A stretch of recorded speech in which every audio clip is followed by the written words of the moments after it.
What up, guys? Any tier guild forever going to be doing a brief little review for Chainsaw Man episode 1. Holy shit, bro. Yeah. God. Holy shit.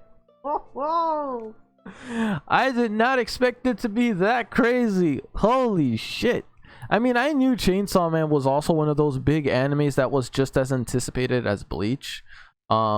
I feel like, I don't know, because Bleach, I mean, it's kind of questionable how Bleach is being released. Like, it's on Disney Plus, and it's also like on, well, I think I haven't seen it on Disney Plus yet, but I know it's on Hulu. So it's like, what the hell? Normally this would be on Crunchyroll, but Crunchyroll doesn't have it, so it's in a weird spot right now. But hey, at least Crunchyroll got Chainsaw Man, and it's blowing up here. Like, it's really blowing up, because again, I heard from my brother that apparently earlier in the day when Chainsaw Man came out, the episode, it was crashing a lot. Crunchyroll servers were crashing. I'm not sure if you guys were having this problem. I didn't have this problem because I'm watching this episode like later in the day. Not that later, like I would say daytime. It's not afternoon. It's gonna be afternoon soon though. But I would say sometime around the daytime. Mid daytime. And well, I'm not gonna lie to you, off of this first episode, I like it. I actually do.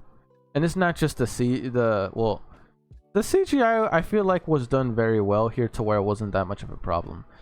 The crazy visuals, how everything is drawn out, it was well made. Like this, I can tell that a lot of work went into this series, and I really do appreciate that. It's really, I'm not gonna lie to you, lately animation studios have been really putting in that work to make these animes really stand out, looking like movie quality production. I mean, they did that with Bleach, and it looks like they're doing it with Chainsaw Man, which is amazing. It's showing that anime is getting to some kind of visual level to where it can compete with a lot of crazy stuff, even like movies and whatnot. But again, that's my personal opinion. You guys can agree to disagree. But if I were to say my favorite aspect in this episode, I feel like the number one thing I did enjoy out of this episode was, well, I think there was 2 or 3 things, but I'm gonna list off the most important one. For me, it had to be like the bond between Puchita and Denji. I don't know, for me it felt very wholesome. I'm truly sad that Puchita had to offer himself up just so Denji can have a second chance at life. Of course, Puchita didn't do it against his own will. He did it because he wanted to do it for Denji. And be that as it may, I don't truly feel like Puchita is dead.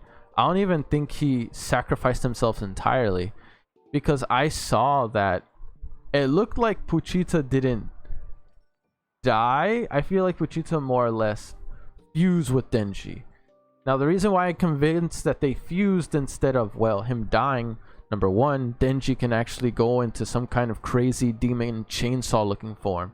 Plus, if you look at the end of Puchita's tail here, that little string, that was on Denji's chest, and I guess you could say he pulled it kind of similar to how a chainsaw works, I guess, and that activated his powers.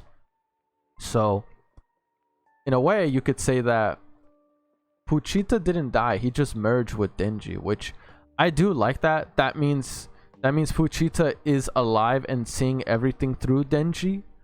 At first I thought Puchita was actually going to take over Denji's body, but he's like, no, I'm not taking over your body. You are the one in control of your own body.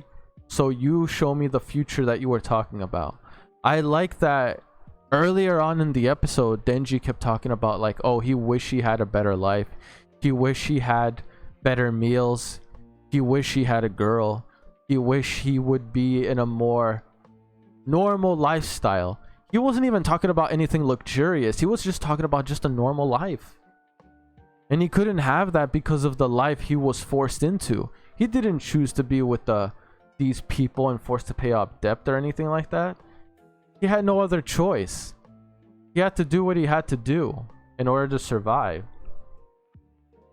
But because Puchita liked, he even said it, he liked every single time Denji talked about his future, a future that them two could have together. I don't know, it's like early, like a lot of this episode shows how much people don't really tolerate these devils and how much they're heavily wanted as, you know, being eliminated. They always hire people to eliminate them. Meanwhile, look at Denji and Puchita. Puchita's considered a devil, right? I'm not sure, you guys let me know. Puchita, I'm assuming he's considered a devil, and yet him and Denji bond no different than you would with another human.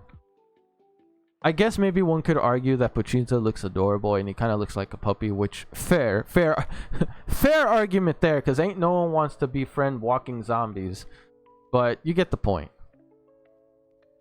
That for me was one of my favorite aspects in the series, the bond that is showed between Puchita and Denji. I feel like that was one of the most wholesome things you got out of such a really dark anime. Hopefully Puchita still makes certain appearances in the anime later on, because I really like this character. Well, I would say it's more just a dog or a fellow companion, but he's literally, we don't, I hope we see him later on. Unless he's still there, he just talks through Denji's subconsciousness rather than, you know, in person. Now it's just a matter of what's Denji gonna do from here, because he pretty much got the opportunity of a lifetime. What happened to him toward the end was probably the best thing that could happen. First of all, he's a hired devil hunter, so this time he is still hired, but I feel like it's more official rather than underground work. And not only is he hired, he's fed, he gets meals, he gets to eat. So it's like, hey, yo, are you? And then when she said like, first he asked like, well, what's for breakfast? He's like, well, bread with some jam or something, jam or something, salad, coffee, and I guess maybe some dessert wouldn't hurt. And he's like, are you serious? I get bread with jam on it? Jam. Did you say strawberry jam? Bet, say less. All right, I'm sold. What you got? But just know this, I'm kind of hungry, so can we get breakfast right now? It's morning, right? So breakfast time. That was about the, yo, that's probably the best thing Denji's heard this whole episode. But more than anything though, I will say this, and to some people it could be a negative or a positive. To me, I see this as a positive. Denji is not your typical shonen protagonist. Funny thing is, because this is coming from Shonen Jump, they're mainly the sources for the usual protagonists like Naruto, Luffy, Goku. I would say Ichigo is a typical protagonist, but not necessarily. Ichigo, for me personally, Ichigo isn't the same. Like Ichigo is vastly different from Naruto, Luffy, or Goku. He's vastly different, because Goku, Naruto, and Luffy, the one thing they all share in common is they all three of them hold an ambition. Ichigo, he holds a desire to protect the people he cares about. That's Ichigo's drive. That's Ichigo's character. Denji is completely different from all of them, and different from the main formula like you see in shonen. All he cares about is making sure he eats his meals. All he cares about is making sure, like, hey, yo, before I die, I at least want to hit up that girl at the mall, man. I need her digits and whatnot. He wants to have a better life. He doesn't care about anything like, oh, I want to be someone ambitious. Well, who knows? Maybe he could be. Maybe it's just in the beginning right now, it's just like, oh, that's all he wants, because all he's had to do is settle for less. He's never had anything that he's wanted or anything that he should have gotten. So for now, that's all he cares about. Maybe later on over the course of the series, he might grow some ambition. Like maybe he wants to be the best the best, I was about to say Chainsaw Man, the best devil hunter. Who knows, maybe something like that. Because as of right now, his goals are pretty much to live a higher level of lifestyle than what he currently lives. And honestly, that's very relatable. It's a different type of mentality. It's like a breath of fresh air. It's not the typical main shonen protagonist that usually just aims to be the best of something. But again, I'm not saying that won't happen for Denji, but it's nice to get something different in a way. Anyway, guys, that's it for this episode. Hopefully you enjoy it. More reactions coming up later tonight, so stay tuned for when they go up. Other than that, hopefully you guys enjoyed this. Make sure, once again, like this video, please. It really helps out the channel. So if you can like the video, you'd be doing me a world of good. If you want to subscribe, feel free to if you wish to. If you don't, it's fine. But if you can at least leave a like, more than happy with that. But anyway, that's it for me, guys. Peace. I'm out.